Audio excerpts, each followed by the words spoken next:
yagezezaako okubakyamulamuuko najjira mu gino emigoje yenna omukazi yeezimbiza amabeere yeezimbiza binoga nti kale katutambulire awo naye nga bali very disorganized. Omukazi bamuyita jangu obuuze ku bantu bw'ate olusi mukyala wange kyali wange ate ono sebo twajja mu kivulu kyo nga otusuubiza hala yaliriddawo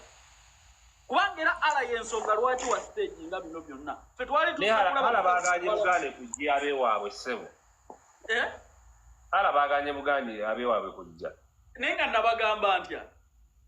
nabagamba oyo omukazi Omu-Egypt tayinza kujja wano ne bawakana nembagamba ate ye downfall ya Mikie yayisaawo nembagamba ala bwalijjanga ku kivulu kya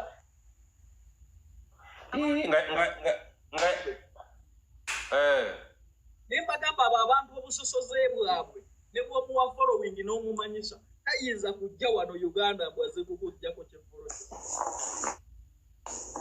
ne badda kuno ne bayomba Mikie weetereeze you know you guys tokola ebyekiyaye mu kivulu oyinza okutegeka ekyokubya abantu ne batajja nze ne nninda obuyaaye we nategeeredde nti bugenda kubeera ku boda Mikie tayinza gaba boda naawe era oyo bwe walabyeko nange neewuunyiza yafunye boda mulabyeko okushoyi yafunye boda nga amugamba simekifaanagana Mikie abeera n'abavubuka mu nnyumba ye bali 30 tebalina kye balyanga agaba boda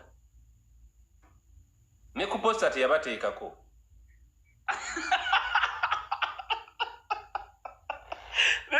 naye kati neyongedde okwagala omwana Chakala batugwe Kaluvini Kayanja ogerageranya abantu ku Chakala waddalamu naawe Chakala omanyi talenti gy'alina Chakala azanya wano teri muntu asinga Chakala kuzanya mu Uganda yonna ebyo byebewa Chakala okumanya azanya Chakala ne ku Netflix abeerako abamu tebannatuukayo bakaceere Chakala yakwata batata Kimbo wanaabayigiriza ebyo byonna bye bazanya naye abamu bannakyemalira bo beemanyi bokka abamu bannakyemalira oli Chakala naye muveeko level ndala nnyo kati oyinza ogerageranya emboddo oli ku Chakala naawe gwe Chakala omumanyi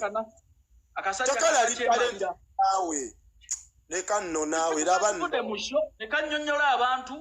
nti ebintu bannange tuli bavubuka bannaku twabadde tetuyinza gabira piki muntu mutuufu yagiwangudde ali mu Kaluvini Kayanja yansekeeterera abantu baze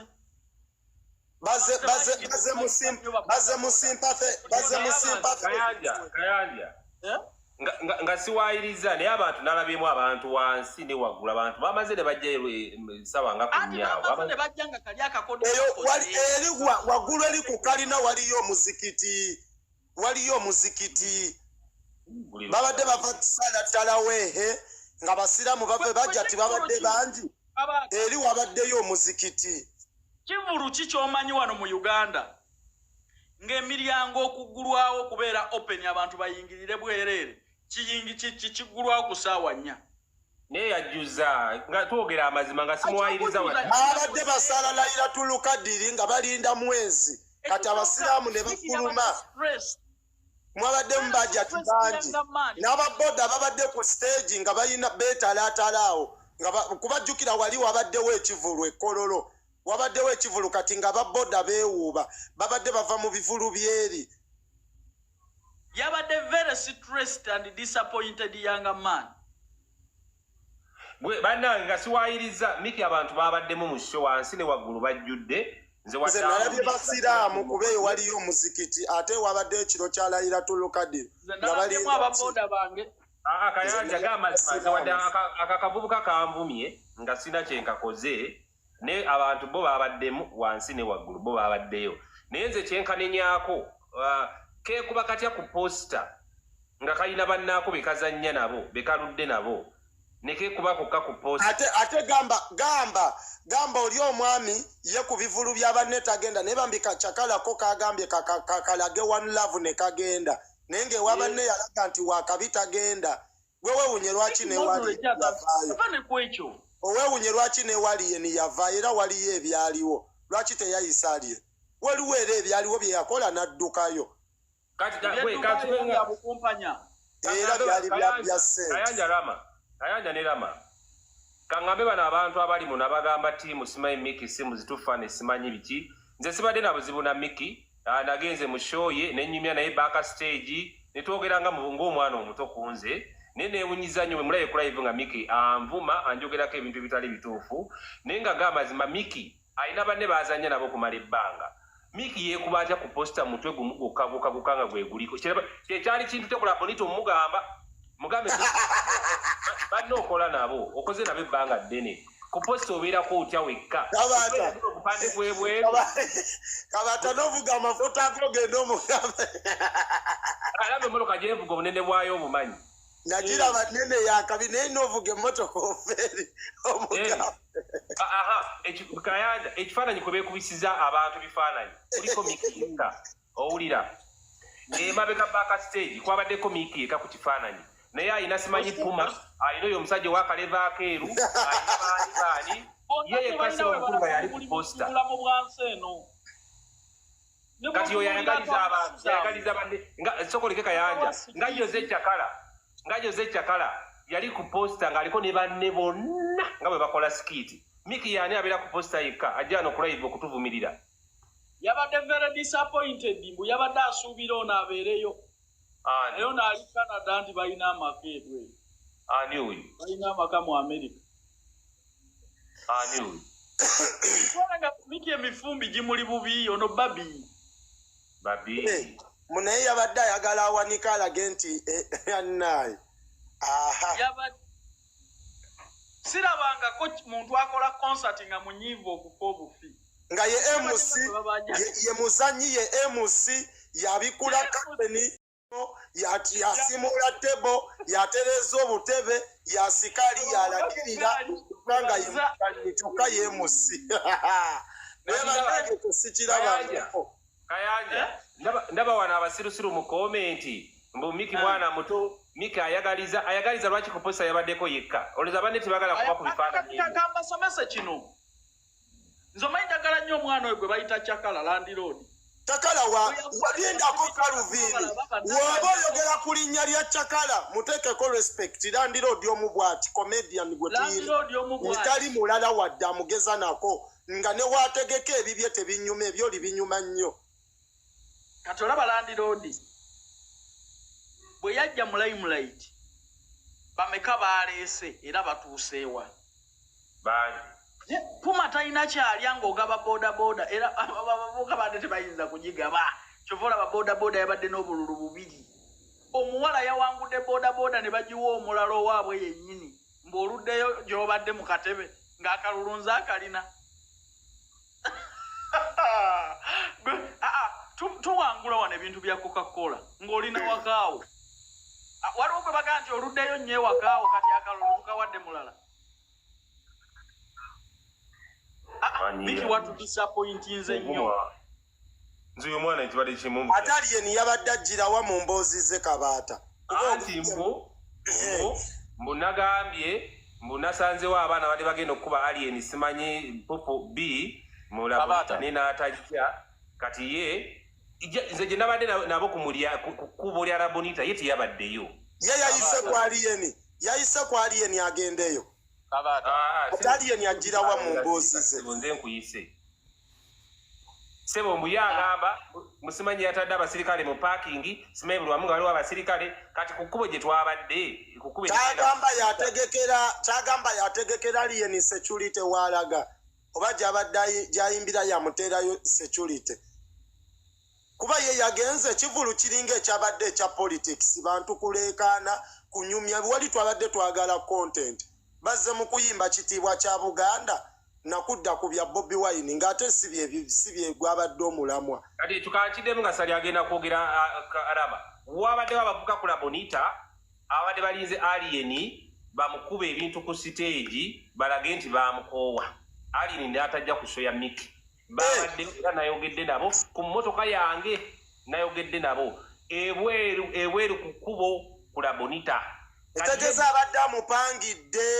ye Mikie asinika ebinyo babadde mu parking musimanyi mu parking ngeri abapoliisi simanyi parking nze abasajja nabadde nabo ku kkubo kula bonita abavubuka kati yayogera byabweru kati yayogera parking yabaddeyo ku kkubo nga twogera yefula amanyi buli kimu olaba omulenzi ono gwenkulaga gwe bagamba nti yeyawangudde piki naye kyeneebuuza eyo gyakutte gyawanise ye kaadi ya piki Kayanja oyinza okuwangula piki ne kaadi n'ekyukirawo nedda mu mannya go nga bano bwe bakikoze mu kiro kimu simanyi mu ssaawa eyo yennyini we bagikwasiza ekiro ekyo ne kaadi ng'eri mu mannya go kyabadde ku kivulu kino kyabadde ku kivulu kino sali badde ogamba kisebo information gyebaleko ssebo ali sebo naawe gyebadde mbadde ku live y'omukulu omu Mikie ng'etandika n'ayogera ebintu ebisinza okunyiiza gwe wagambye mbu abavubuka babadde ne pupu nga bagenda kukuba pupu okyegera kyotaayogeddeko ejjo okyegera ejjo nabadde ku live yo naye tuwakyogeddeko okyegera gwe simanya abavubuka bakutiisatiisa kaakati oyo omukulu aliiti mwe abasinga ne badde tebannaba mumubuuka omusajja oyo ayagala kulaga ensi nti ye w'amaanyi nnyo kitegeera nti ye wakitiibwa nnyo nti ye yasooka ku TikTok okyegeera n'ekyokubiri ayokya ekyokubiri wabula ekyokubiri oyo gayo omulaba ayokya yeeyokya nnyo nalabanga live eya Allah kakibanda aliyeni okyegeera kati akwana Allah ate ayagala musaba ssente okyegeera ate nga byonna abiraga kati Allah yali mugezi n'akabuuka ye teyategeera nti omuwala yakoze eki yamubuuka dda okyegeera kati Allah naye n'amutega nti ayagala ssente kati ng'alaga ayagala kudduka kumbe ebintu bino byayogera mu Luganda Allah dde eri n'abikola ki ne bamuteera mu Luzungu webale nnyo wategedde dda okyegeera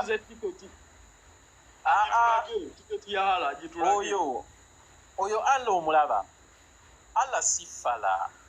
Allah yayamba buyambi just yayamba buyambi nga muntu onasanga nti omuntu serebu w'omu Africa kamuwa obudde naye Allah ye yazimba Mikie yazimbye Mikie okumuzza engulu era Allah kagenze sikiwubira nti nakyaddamu kati oyo Allah muveeko waliwo akawala kamuyitanga Creamy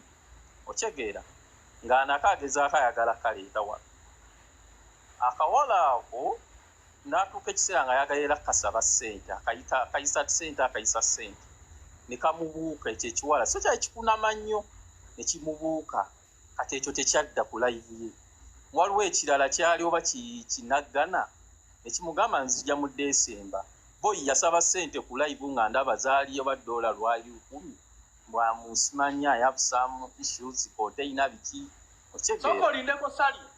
ababoda bengugamba obalaba simaye bayinza okugiraga obulungi olaba ababoda abo bonna kati olaba babadde bakimuzi bulungi nti be balina okuwangula oyo gayi yawangudde bodaboda omulaba oyo kebera akawunti eyo akagigulawo naye kuliko kontenti wa Mikie yekka awo wembuukidde sali